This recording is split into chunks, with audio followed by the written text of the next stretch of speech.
Yo les Lowerman, j'espère que vous allez bien. Aujourd'hui on se retrouve pour une nouvelle vidéo. On va voir comment progresser dans l'un des domaines les plus importants du lower, les basics. Alors, les basics, qu'est-ce que c'est? Les basics, c'est un enchaînement des gestes de base, c'est-à-dire les gestes composés de une seule révolution, le tour du monde, les HTW et les half ATW. Donc les basics, c'est super utile pour faire des combos, etc. Prenons l'exemple de Magellan, combo Magellan.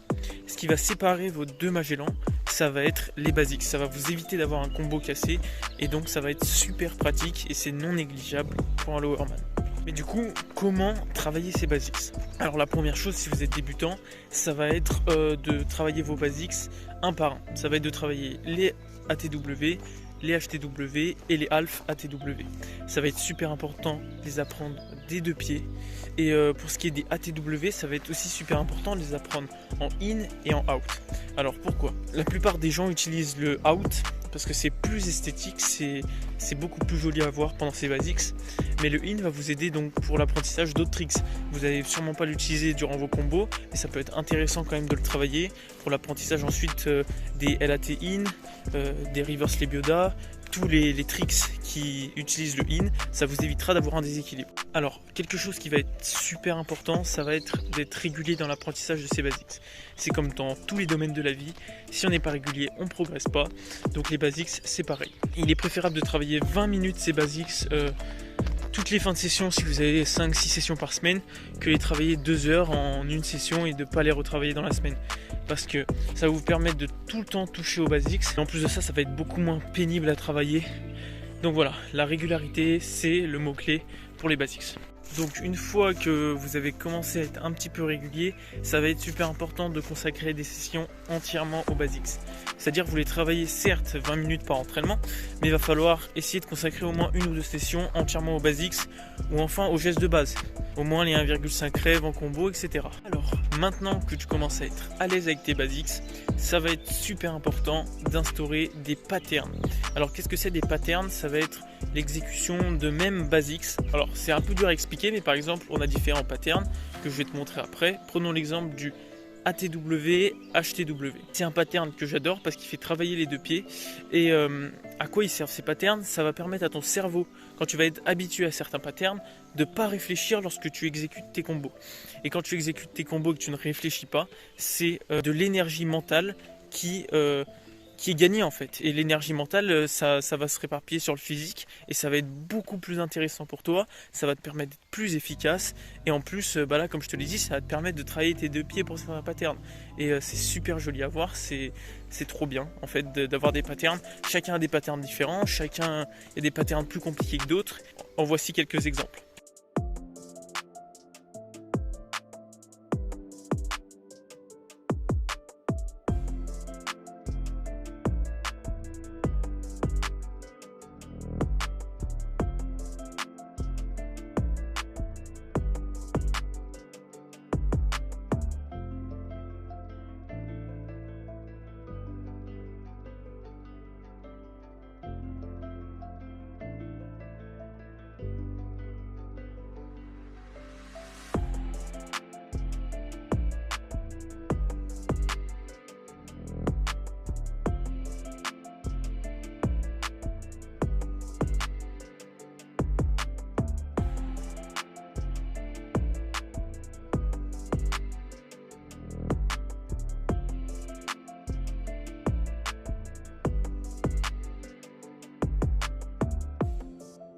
Une fois que vous êtes un peu plus à l'aise avec vos basics, l'objectif ça va être d'instaurer des sortes de routines dans votre entraînement. Alors comment faire? Donc là on a plusieurs façons de faire. Soit vous voulez progresser très rapidement et vous avez un bon mental parce que c'est super important. Et vous pouvez vous fixer l'objectif d'un certain nombre de basics en fin de session. Alors la méthode est un peu compliquée, mais par exemple je sais que j'ai beaucoup progressé à un moment en basics en tentant de faire 1000 basics par session. Alors comment ça se passe? Je commence par me fixer un objectif de compter seulement les séries de basics où je ferai plus de 30. C'est-à-dire si je fais 29, je le compte pas, ça ne comptera pas dans le comptage de mes 1000 basics. Si je fais 36, là ça compte. Donc je vais noter 36. Ensuite, imaginons, hop, je fais 49, je compte, j'additionne tout jusqu'à arriver à 1000. Donc ça c'est plutôt dur mentalement, même physiquement c'est très compliqué. Le but ça peut être de, par exemple, battre votre record jour après jour de temps pour arriver à 1000 basics ou à 500 ou à 100. C'est comme vous voulez, chacun se fixe son propre objectif, chacun est différent. Donc chacun adapte à sa personne. Pour ceux pour qui ça devient assez dur mentalement, et même c'est normal, hein, vous n'allez pas suivre ça tout le temps, c'est beaucoup trop compliqué à suivre. Vous pouvez seulement vous fixer par exemple un objectif de réaliser 3 fois 50 basics dans la session. Pour ceux qui commencent à être déjà bien à l'aise avec les basics, 3 fois 50 basics en fin de session, ça peut être pas mal.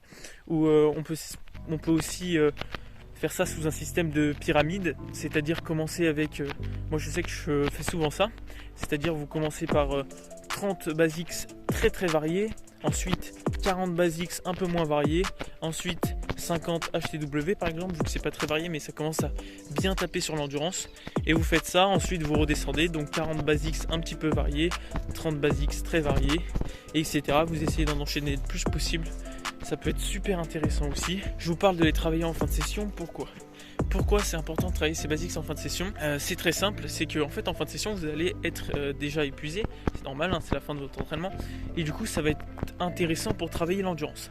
C'est-à-dire que vous n'avez pas besoin d'être proche de votre corps pour sentir que hop, vos muscles travaillent. Donc, c'est-à-dire que si quelqu'un a un record de 100 basics, au bout de 50 basics, il va le sentir que ça commence à fatiguer au niveau de ses jambes. Donc c'est super intéressant pour travailler l'endurance, pour travailler le mental aussi, parce que ça joue énormément sur le mental, les records de basics. Certes, vous ne battrez pas vos records, mais vous allez progresser, c'est ça le plus important. Mais alors, est-ce que un record de basics, ça a une réelle importance? En soi, oui, c'est super important pour notre mental de savoir qu'on a tel record de basics. Mais il faut savoir que c'est surtout la maîtrise des basics qui est hyper importante. C'est-à-dire combien de basics vous maîtrisez et pas combien de basics vous avez déjà atteint. Quelqu'un qui a atteint 100 basics mais qui en maîtrise que 20, ce sera beaucoup moins bon qu'un mec qui a atteint 70 basics mais qui en maîtrise 40. Bon, après s'il en maîtrise 40, il aura sûrement plus de 70 basics, on va dire.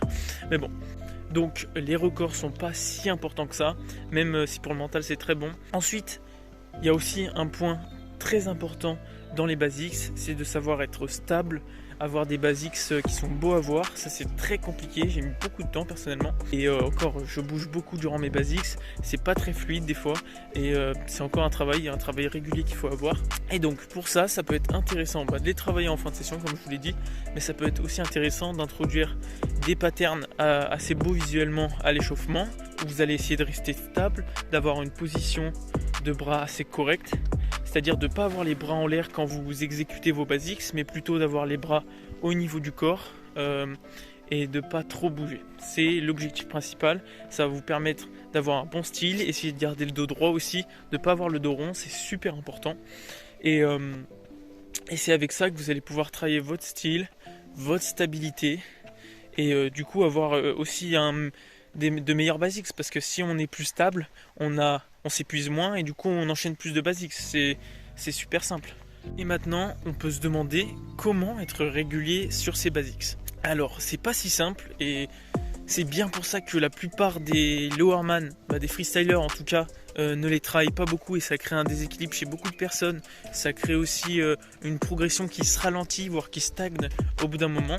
Et donc on va voir comment être régulier. Je vais te donner quelques petits tips qui pourront t'aider. La première chose qui est super intéressante et qui va même permettre de propager ta régularité avec tes potes, ça va être lorsque tu freestyles avec d'autres personnes, d'essayer de faire des petits jeux autour des basiques. Ça peut être intéressant, c'est moins pénible que quand tu le fais toi, tout seul. Donc tu peux faire un Ironman, tu peux faire des petits challenges autour des basics. Il y a pas mal de choses à faire. Après bon, si t'as pas de potes autour de chez toi, ça c'est un peu compliqué, mais tu peux toujours le faire en visio avec d'autres freestylers. Il y en a plein qui sont motivés. Tu peux même pas hésiter à nous contacter sur Instagram pour faire ça. Il n'y a pas de problème. Alors, une méthode qui est aussi assez cool pour travailler ces basics, c'est la méthode Jero. Je l'avais découvert grâce à un freestyler français qui s'appelle Victor. Je vous mets son Insta juste ici. Et franchement, elle m'avait beaucoup aidé parce que l'apprentissage était un peu moins pénible. Du coup, alors je vais vous expliquer un petit peu comment ça se passe. Alors, l'objectif de la méthode Jero, c'est quoi? C'est de réaliser pour commencer 3 fois 3 basics avec différents patterns dans la même série de jambes.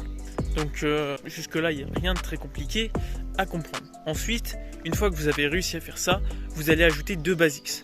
Donc vous allez faire 3 fois 5 basics dans la même série de jongles et l'objectif ça va être d'avancer le plus haut possible. Alors c'est super intéressant parce que déjà on s'ennuie un peu moins que juste quand on essaye de battre nos records et ça va vous permettre de gagner en endurance, gagner aussi en contrôle parce que vous êtes obligé d'utiliser différents patterns. Donc ça va vous permettre de ne pas rester dans votre zone de confort et donc de progresser. Alors ensuite, vous n'êtes pas obligé de travailler vos basics forcément en faisant que ça. C'est-à-dire vous pouvez les travailler en essayant de battre vos records de 2 rêves en combo ou de halles de rêve ou de 2,5 rêves. Et c'est toujours un peu plus intéressant que de faire seulement des basics. Après, ça je vous conseille de le faire en milieu de session, c'est toujours cool. Et pour les freestylers intermédiaires, c'est super bien pour progresser et beaucoup moins s'ennuyer. Donc voilà, les basics c'est primordial pour un lowerman. C'est d'ailleurs pour ça qu'il y a plein de grands lowerman qui les ont travaillés durant plusieurs années sans même toucher aux catégories supérieures comme Alexev ou Yotun qui maîtrisent super bien les bases. Récemment on a même Jonathan qui est un jeune freestyler qui a énormément travaillé ses basics et qui est en train d'avoir une progression juste fulgurante. Il a même réussi à atteindre le top 8 au Yacht pour l'instant. Donc voilà, c'est primordial. D'ailleurs, on a lancé un challenge Instagram à propos des basics pour motiver tout le monde à progresser. Donc n'hésitez pas à y aller, ce serait super intéressant pour vous et pour nous d'ailleurs. Si vous avez des questions, n'hésitez pas à les poser en commentaire, comme ça tout le monde profite des réponses. N'hésitez pas aussi si vous voulez un peu de motivation, on travaille régulièrement nos basics sur Instagram, donc Real Lower. Donc en tout cas j'espère vraiment que cette vidéo vous aura aidé. Si vous voulez plus de vidéos dans ce genre où on donne des conseils, où on essaye de voir comment progresser plus rapidement, des méthodes, etc. N'hésitez pas à le dire en commentaire sur quel sujet vous voulez qu'on parle. N'hésitez pas à commenter, liker et partager la vidéo. Ça nous ferait extrêmement plaisir car on a pour but de faire progresser la communauté de Lower. Et donc moi je vous dis à bientôt pour une nouvelle vidéo. C'était Kylian, à la prochaine.